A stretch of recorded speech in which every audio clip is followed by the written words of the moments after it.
And they're missing their superstar safety, who eventually, I swear, for giving up all those picks, is going to be healthy. The narrative on Seattle so far, and it's fair. Boy, Russell Wilson is carrying this franchise. Yep, he is. But if Jamal Adams comes back and just is what he is, the best safety in football, if Carlos Dunlap comes in next week and is what he is, an elite athlete defensive end, and if Chris Carson, a top 10 running back, is healthy, I think I've seen the best of Pittsburgh. I've seen the best of Kansas City. I've seen the best of Tampa. I don't think I'm going to see wild, massive improvements. Seattle should not be 6-1. They don't have yesterday they're running Miami Hurricane DJ Dallas, who played, by the way, pretty well.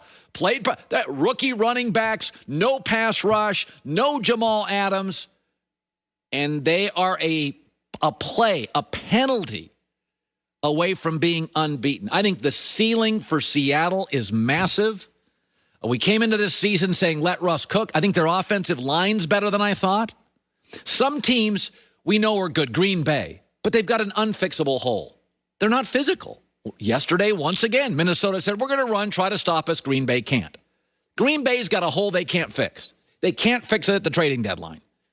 But you can just run on this team. They're a finesse football team. I think Baltimore has a hole you can't fix at the trading deadline.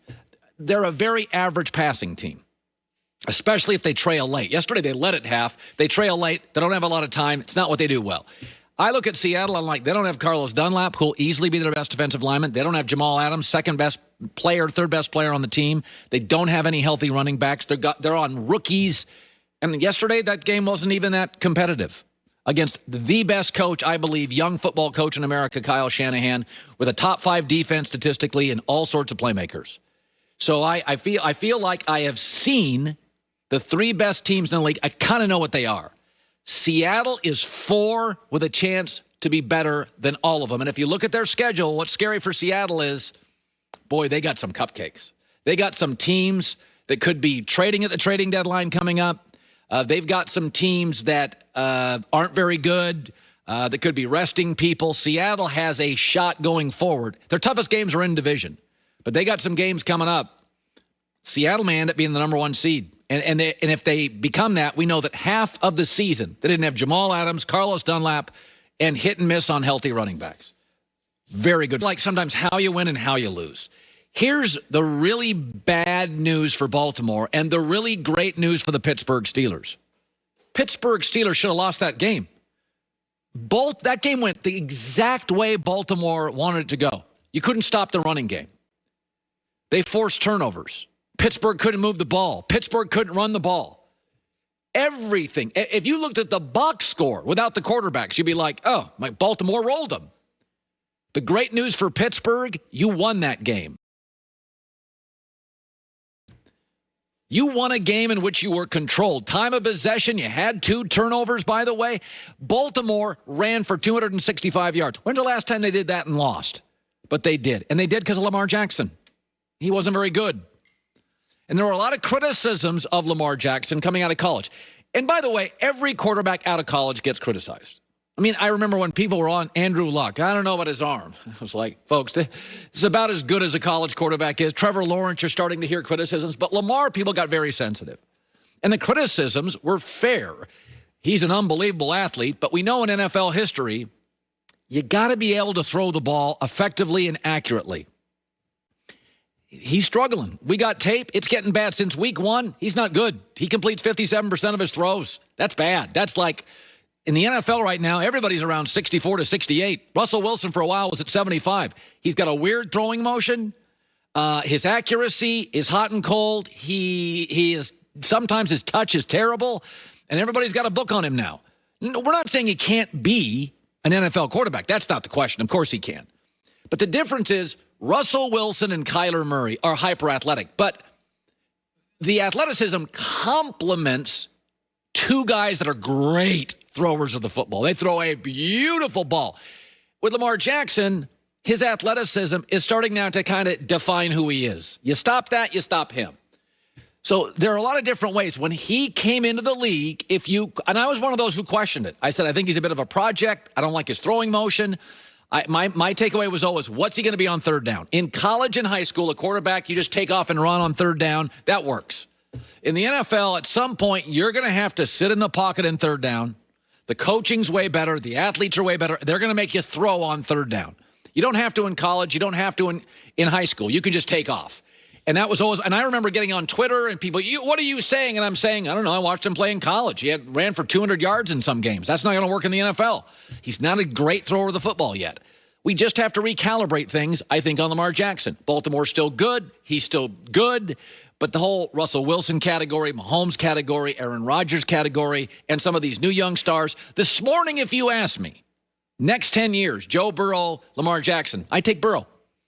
I'm recalibrating. I'm recalibrating how I think of Joe Burrow playing with nothing, absolutely nothing, and tearing apart Tennessee's defense. And I'm recalibrating how I look at the Ravens, very good football team, and how I look at Lamar Jackson. He's struggling. 9 TDs, 4 picks since week 1.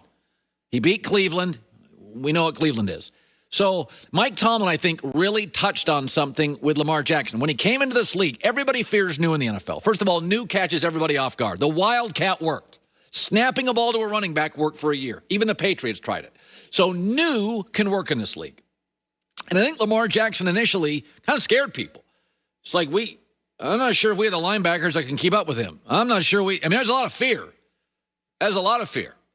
But Mike Tomlin, I think, touched on something after the win, a game in which Pittsburgh should not have won, on Lamar Jackson. Yeah, Mike, you don't expect Lamar Jackson to make those kind of interceptions. How big was that to change the momentum? We got respect for him, but we don't fear him. And so, we're not surprised by anything that transpires.